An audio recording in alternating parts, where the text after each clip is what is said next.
ओम शांति दोस्तों मैं सुनीता संस्कृत गुरु चैनल में आप सभी का बहुत बहुत स्वागत करती हूँ। दोस्तों पिछले वीडियो में सबसे पहले मैंने वीडियो में पढ़ाया था आपको वर्ण विचार और वर्ण विचार के बाद फिर मैंने पढ़ाया था आपको संधि के अंतर्गत मैंने आपको संधि के स्वर संधि के नाम बताए थे और स्वर संधि के नामों के सूत्र बताए थे और सूत्रों के बाद मैंने दीर्घ संधि आपको समझाई थी। अब मैं दीर्घ संधि आपको थोड़ी सी इधर भी समझाने की कोशिश करूँगी। इस वीडियो में थोड़ा सा मैं आपको बताऊँगी कि संधि किस रूप में सिद्ध होती है। तो दोस्तों सबसे पहले हम समझेंगे संधि शब्द को सिद्ध कैसे किया जाएगा। संधि में कौन सा उपसर्ग है, कौन सी धातु है, कौन सा प्रत्यय है और संधि शब्द कैसे सिद्ध हुआ है। संधि शब्द में सम उपसर्ग है। दोस्तों आप नोट डाउन करते रहें तभी आपको समझ में आएगा। सम उपसर्ग है, धा धातु है और की प्रत्यय है। तो दोस्तों संधि शब्द देखने में ऐसा प्रतीत होता है जैसे संधि शब्द स्त्रीलिंग है, लेकिन दोस्तों संधि शब्द स्त्रीलिंग न होकर संधि शब्द पुल्लिंग है, क्योंकि की प्रत्यय होने के कारण संधि शब्द पुल्लिंग है। तो दोस्तों हमने सिद्ध किया कि संधि शब्द में सम उपसर्ग है, धा धातु है और की प्रत्यय है। अब देखते हैं, आगे चलते हैं, संधि की परिभाषा को समझते हैं। दो वर्णों के मेल को हम संधि कहते हैं। संधि परस्पर दो वर्णों के मेल को हम संधि कहते हैं। जैसे अब संधियाँ कितने प्रकार की होती हैं। तो मुख्यतः संधियाँ होती हैं दोस्तों तीन प्रकार की संधियाँ होती हैं। तो कौन कौन सी संधियाँ तीन प्रकार की होती हैं। स्वर संधि, व्यंजन संधि और विसर्ग संधि।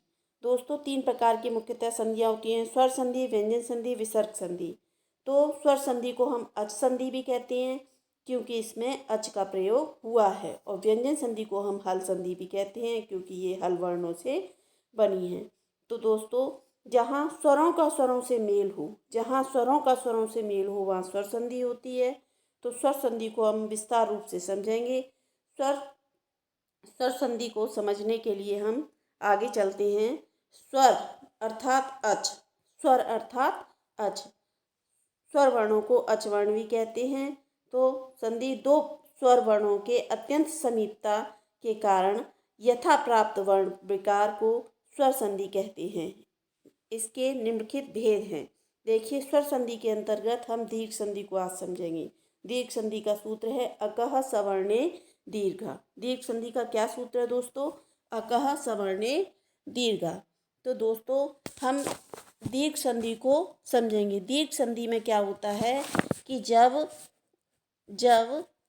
अ,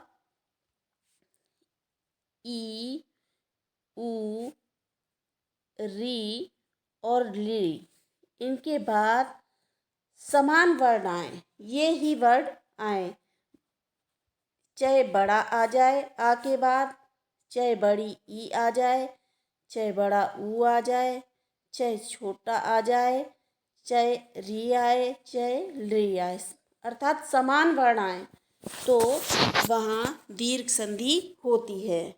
अ प्लस अ बराबर बड़ा आ, ई प्लस ई बराबर बड़ी ई। तो दोस्तों हमने समझा कि किस प्रकार ये बनते हैं। अब हम इसकी सिद्धि प्रक्रिया से समझेंगे कि ये किस प्रकार होता है। तो देखिए, सिद्धि प्रक्रिया में हम सबसे पहले विद्यालय शब्द को समझेंगे। विद्यालय शब्द बहुत ही पॉपुलर है, तो इसलिए विद्यालय शब्द से आपको बहुत अच्छे से समझ में आ जाएगा। तो देखिए दोस्तों, हम सबसे पहले विद्यालय शब्द को समझते हैं। ये विद्या शब्द है, विद्याधन आलय, आलय। तो विद्या के आ को हम निकाल लेंगे, और इधर से हम आलय के आ को निकाल लेंगे, तो ये दोनों मिलकर दीर्घ आ बन जाएंगे। तो बराबर बनेगा विद्यालय। विद्यालय। तो दोस्तों हमने जाना कि विद्यालय शब्द विद्यालय किस प्रकार सिद्ध हुआ। विद्यालय किस प्रकार सिद्ध हुआ। अब देखते हैं, आगे बढ़ते हैं। दीर्घ संधि में और भी उदाहरण दिए गए हैं। दीर्घ संधि में क्या क्या उदाहरण दिए गए हैं। पुस्तकालय, पुस्तक धन आलय। इसी प्रकार पुस्तक के का में से आ निकालेंगे, आलय के आ में से आ निकालेंगे और दोनों आ को जोड़कर दीर्घ आ हो जाएगा, फिर बनेगा पुस्तकालय। ऐसे ही देव आशीष, देवाशीष, देवधन आशीष। तो देव के आ में से निकालेंगे आ, व में से आ निकालेंगे और बड़ा प्लस बड़ा आ, आशीषा में से बड़ा आ लेंगे और बराबर दोनों मिलकर बन जाएंगे बड़ा आ, तो देवाशीषा हो जाएगा। तो दोस्तों अब आगे देखते हैं। इसमें जैसे दैत्यारी को हम समझेंगे, दैत्यारी को हम सिद्ध करके दिखाएंगे। तो दोस्तों दैत्यारी कैसे होगा। दैत्य, ये हमने लिखा दैत्य और प्लस लिखा अरि, इसको तोड़ा तो अरि, दैत्य अरि। अब दैत्य के या में से हमने आ लिया प्लस अरि में से आ लिया। देखा आपने, दोनों ह्रस्व आ हैं लेकिन दोनों मिलकर बन जाएंगे दीर्घ आ। दोनों मिलकर क्या बनेंगे, दीर्घ आ बन जाएंगे। तो बराबर बन जाएगा क्या, दैत्यारी। दैत्यारी, दैत्यारी वर्ण होगा। तो दोस्तों आपने देखा कि दैत्यारी वर्ण किस प्रकार सिद्ध हुआ। दैत्यारी वर्ण किस प्रकार सिद्ध हुआ।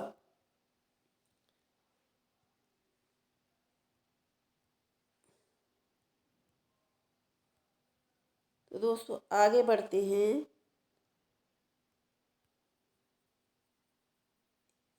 इसको इरेज करते हैं। अब देखते हैं आगे के वर्णों को हम जानेंगे कि आगे के वर्ण किस प्रकार सिद्ध होंगे।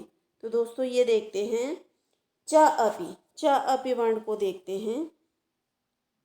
सबसे पहले हम लेते हैं च प्लस अपि, अपि। दोस्तों आपने ये देखा च धन अपि, तो च कोई भी व्यंजन वर्ण बिना स्वर वर्ण की सहायता से नहीं बोला जाता है, इसलिए च में क्या छिपा हुआ है, आ। तो हमने आ को निकाल लिया और अपि के आ को ले लिया, तो दोनों मिलकर दीर्घ आ हो गए। जब ये दीर्घ आ हो गए तो कैसे से, तो क्या सिद्ध हुआ इसमें, चा हो गया बड़ा, चा अपि, चा अपि। क्या बना, चा अपि। तो ये आपने सिद्ध प्रक्रिया को देखा कि किस प्रकार च अपि सिद्ध हुआ। तो दोस्तों आगे चलते हैं। इसी प्रकार हम ई का और समझेंगे। विद्याधन अर्थी, तो विद्या के आ को अर्थी के आ को मिलाकर दीर्घा बना, विद्यार्थी हो गया। अब हम गिरि को समझेंगे दोस्तों। किसको समझेंगे, गिरि को समझेंगे। गिरि शब्द को समझेंगे कि गिरि शब्द आखिर कैसे बना। गिरि, गिरि शब्द किस प्रकार बना। गिरि को पहले हम तोड़ेंगे। गिरि शब्द को हम तोड़ेंगे। कैसे तोड़ेंगे कि गिरि में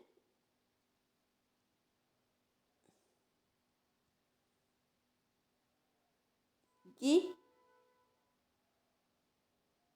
री, गिरि, और धन इंद्र, इंद्र, गिरीन्द्र।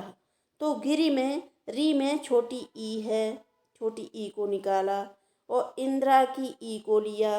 इंद्रा, इंद्रा की ई को लिया प्लस बराबर हो गया दीर्घ ई।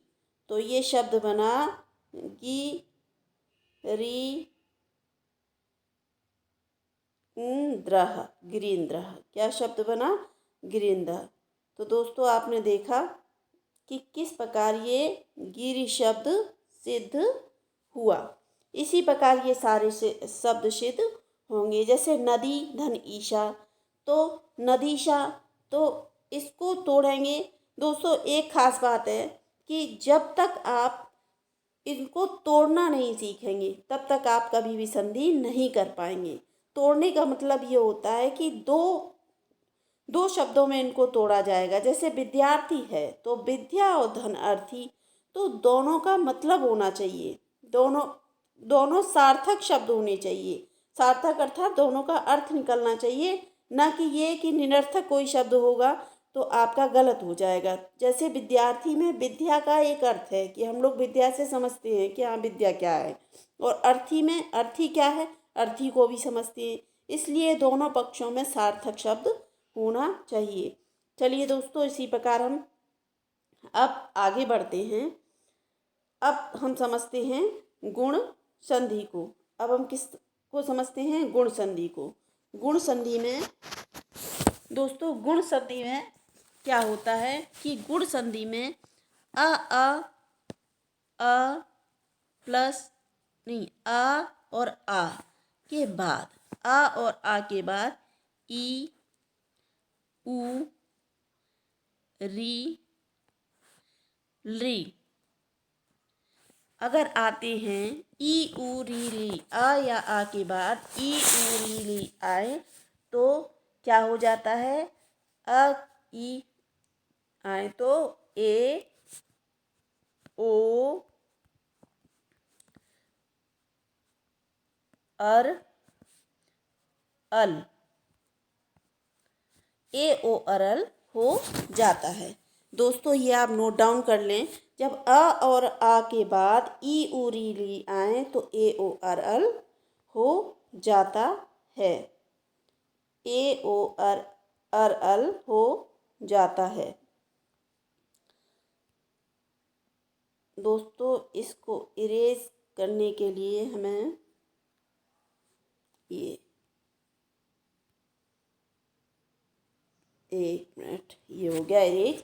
अब देखते हैं, आगे चलते हैं। गुण संधि। गुण संधि को हम किस प्रकार समझेंगे? जब आ और आपने नोट डाउन किया होगा, आ या आ के बाद ई उ री ली हो तो आ और आ के बाद ई उ री ली आए तो ए ओ अरल हो जाता है। तो देखते हैं, इसको सिद्ध करते हैं कि किस प्रकार हो, ये किस प्रकार बनता है। तो देखते हैं। अब है उप इंद्र, उपेंद्र। उपेंद्र शब्द किस प्रकार बना है? तो उपेंद्र शब्द को तोड़ेंगे तो उप धन इंद्र, उपधन इंद्र। तो उप, प में से अ निकला दोस्तों, तो और इधर ई है तो ई निकाली, इंद्रा की ई निकाली, तो ये दोनों मिलकर अ प्लस ई तो क्या बनी? ऐ, ऐ बनी। तो ये बराबर हो गया उपे, पा के ऊपर हमने ए चढ़ा दी, उपेंद्र। क्या हुआ? उपेंद्र। तो आपने देखा दोस्तों कि किस प्रकार ये सिद्ध हुआ, किस प्रकार ये सिद्ध हुआ। तो दोस्तों अब हम इसको इरेज कर देते हैं। इसी प्रकार और वर्ड भी हैं, जैसे कि देव धन इंद्र, देव धन इंद्र। जैसे देखिए देव धन इंद्र, तो देव में से आ निकलेगा, व में से आ निकलेगा, और इंद्रा में से ई निकलेगी तो बन जाएगा, और इंद्रा में से ई निकलेगी तो आ और ई मिलाकर ए हो गया, तो ए व के ऊपर चढ़ गया तो देवेंद्र हो गया। ऐसे ही गण धन ईशा तो बनेगा गणेशा, महाधन ईशा तो महेशा, नरधन ईशा नरेशा, सुरधन ईशा तो सुरेशा। तो दोस्तों गुण संधि को आपने अच्छे से समझ लिया होगा। तो अब हम इस प्रकार आगे बढ़ते हैं कि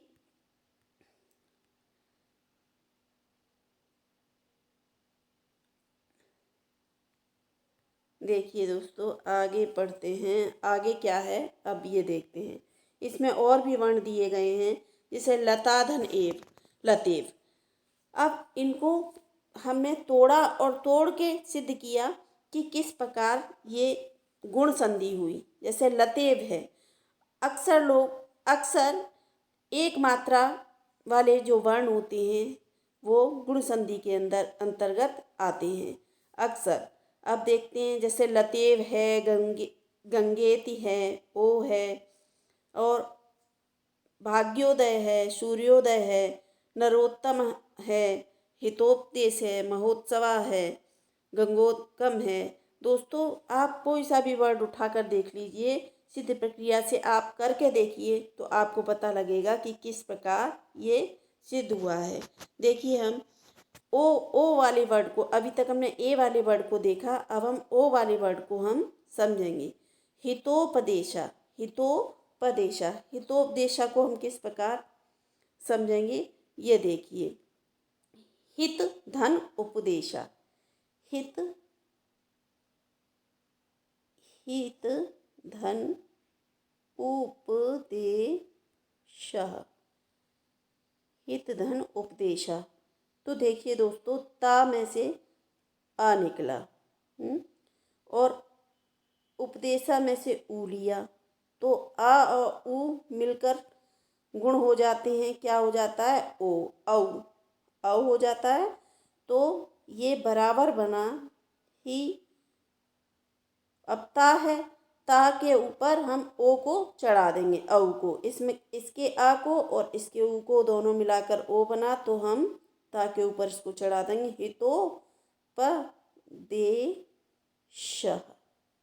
हितोपदेश। तो दोस्तों, आपने देखा कि किस प्रकार ये सिद्ध हुआ।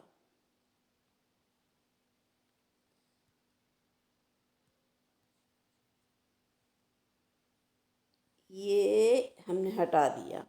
अब देखते हैं महा उत्सवा। तो महा का आ लिया, उत्सवा का ऊ लिया, तो आ और ऊ मिलकर ओ हो गए, तो महोत्सवा हो गया। ऐसे गंगा धन ऊर्मी, गंगा धन ऊर्मी, गंगा का आ लिया, ऊर्मी का बड़ा ऊ लिया, तो क्या हो गया? गंगोर्मी। तो इसी प्रकार ये सारे वर्ण सिद्ध हुए हैं। तो दोस्तों, अब हम आगे बढ़ते हैं वृद्धि संधि की तरफ। आगे बढ़ते हैं वृद्धि संधि की तरफ। वृद्धि संधि को अब हम देखते हैं। वृद्धि संधि, वृद्धि संधि के अंतर्गत क्या होता है कि जब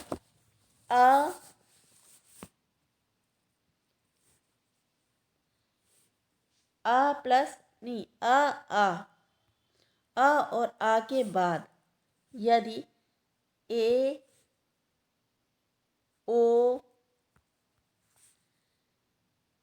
ए और औ, ए ओ ए औ ये वर्ड आए तो इसका दीर्घ हो जाता है, वृद्धि हो जाती है। इसकी क्या हो जाती है? वृद्धि हो जाती है, वर्ण की वृद्धि हो जाती है। तो दोस्तों, हम देखेंगे कि वृद्धि किस प्रकार, सिद्ध प्रक्रिया से हम समझेंगे कि वृद्धि किस प्रकार हुई है। तो देखिए, सिद्ध प्रक्रिया से हमें समझना है।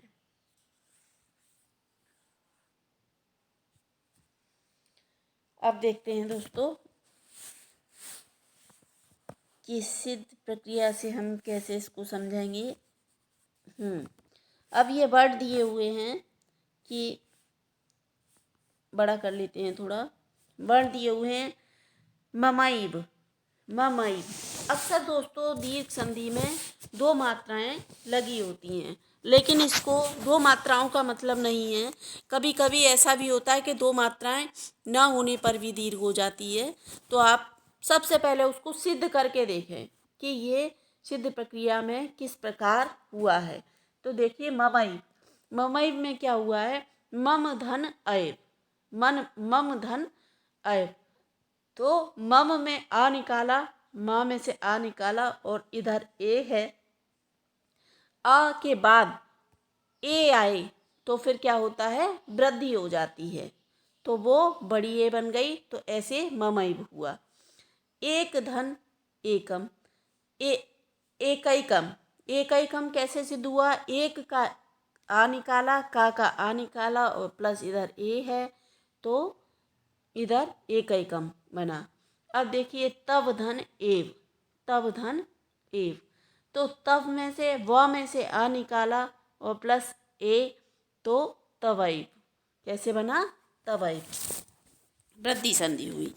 तो दोस्तों ये मैं सिद्ध करके आपको बताऊं, तो देखिए सिद्धि प्रक्रिया इसकी किस प्रकार इसको सिद्ध करेंगे। एक वर्ण को मैं आपको सिद्ध करके बताऊंगी। जैसे मम है, मम, मम प्लस एव, मम प्लस एव, हमने ये पढ़ा है अ अथवा आ के बाद ए आ अथवा आ के बाद ए ओ ऐ औ अगर आए तो, ए ओ ऐ औ अगर आए तो यहाँ क्या आया है अ, अथवा इसके बाद क्या आया है ए, तो बराबर क्या हो गया, दोनों मिलकर क्या हो गया, आई हो गया, क्या हो गया, आई। तो म माँ के ऊपर क्या हो जाएगा, बड़ी मात्रा चढ़ जाएगी, तो अब रह गया इधर वा, तो वा इसमें बना देंगे, हो गया शब्द ममई। तो दोस्तों आपने देखा किस प्रकार ये ममई शब्द सिद्ध हुआ। इसी प्रकार आप सारे शब्द सिद्ध करके देखेंगे। तो अगर आपको कोई भी प्रॉब्लम आती है तो आप मुझे कमेंट करके पूछ सकते हैं। तो दोस्तों अब आगे बढ़ते हैं, आगे की संधियों की तरफ चलते हैं। अब देखते हैं कि आगे कौन सी संधि है।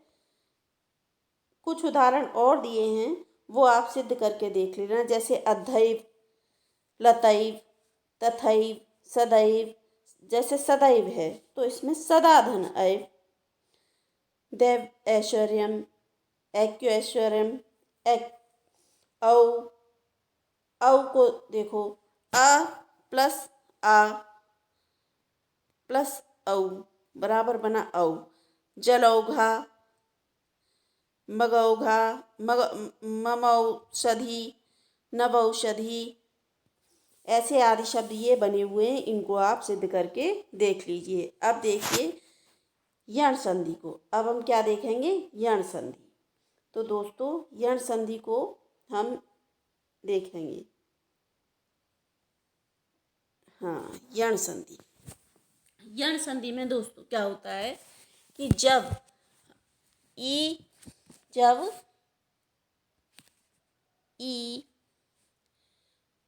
ऊ, दोस्तों आप नोट डाउन कर ले इसको, ई ऊ री री, ई ऊ री के बाद यदि असमान स्वर आए, कौन से आए, असमान, असमान, असमान स्वर आए, तो फिर क्या हो जाता है, ई ऊ री का या वा रा ला हो जाता है। अगर ई ऊ री के बाद असमान स्वर आते हैं तो इसका क्या हो जाता है, या वा रा ला हो जाता है। तो दोस्तों आप इसको नोट डाउन करते रहिए कि किस प्रकार ये सिद्ध किया जाएगा और इसका नियम क्या है। अब देखते हैं, हम सिद्ध करके देखते हैं कि किस प्रकार इसमें। अब देखिए गुण संधि का आपने नियम पढ़ लिया, अब इसको सिद्ध करते हैं। यदि धन अपि, यद्यपि, इत्यादि, इति धन आदि। इत्यादि को कैसे सिद्ध करेंगे, इत्यादि। अब इत्यादि में इति, इति धन आदि, ये शब्द कैसे बना, ई प्लस आ, तो बराबर या,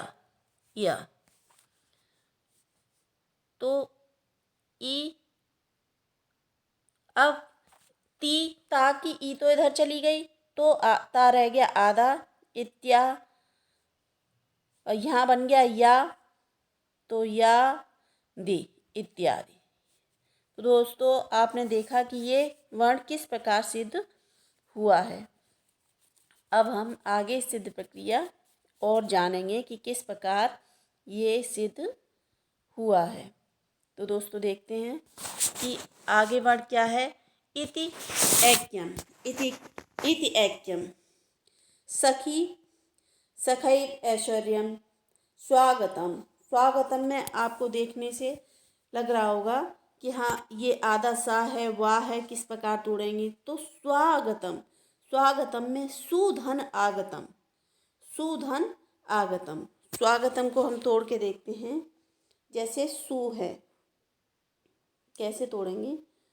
सु धन आगतम, सुधन आगतम। तो देखिए सु, ऊ निकला, सु में से ऊ निकला, और आगतम में से आ लिया, दोनों मिलकर वा। सॉरी दोस्तों, ये थोड़ा सा आ बन गया। हाँ, सु में से ऊ लिया था हमने, सु में से ऊ लिया था, तो ऊ धन आ बराबर वा, ऊ धन आ बराबर वा। तो सु, सु का ऊ इधर निकला था और इधर का आ लिया था, तो वा बना था, तो इसलिए सा तो आधा रह गया था, तो सा ये आधा रह गया, वा पर चढ़, वा में मिल गया स्वागतम, स्वागतम, स्वागतम सिद्ध हुआ। तो दोस्तों हमने देखा कि ये किस प्रकार हमने सिद्ध किया। इसी प्रकार आदि वर्ण हैं वो आप सिद्ध कर सकते हैं। अब देखते हैं अन्वय। अन्वय में अनुधन वय, अनुधन अया, और अन्वेषण में, अन्वेषणम में अनुधन एषणम, अनुधन एषणम। अब हम आगे देखते हैं कि और वर्ण कौन से हैं, इनको हम किस प्रकार समझेंगे। तो दोस्तों आगे आप सिद्ध करके देखिए, जो ना आए वो आप मेरे से बेझिझक पूछ सकते हैं। तो दोस्तों आगे देखते हैं। अब संधि है अयादि संधि। संधि कौन सी है। अयादि संधि। अयादि संधि को अब हम जानेंगे। अयादि संधि, अयादि संधि का नियम हम समझेंगे कि अयादि संधि में क्या नियम होता है। जब ए ओ आई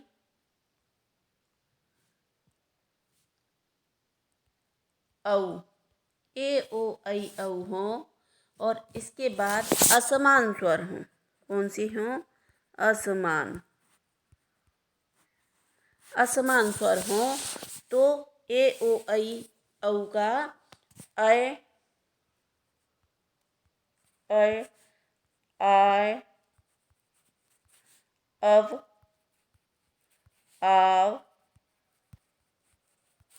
बन जाता है। अय आय अब आव बन जाता है। तो दोस्तों आपने देखा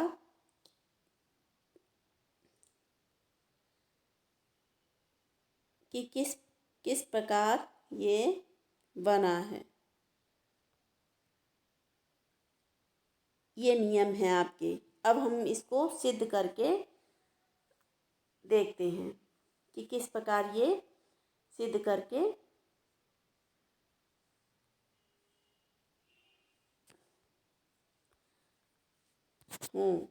अब देखते हैं नयनम।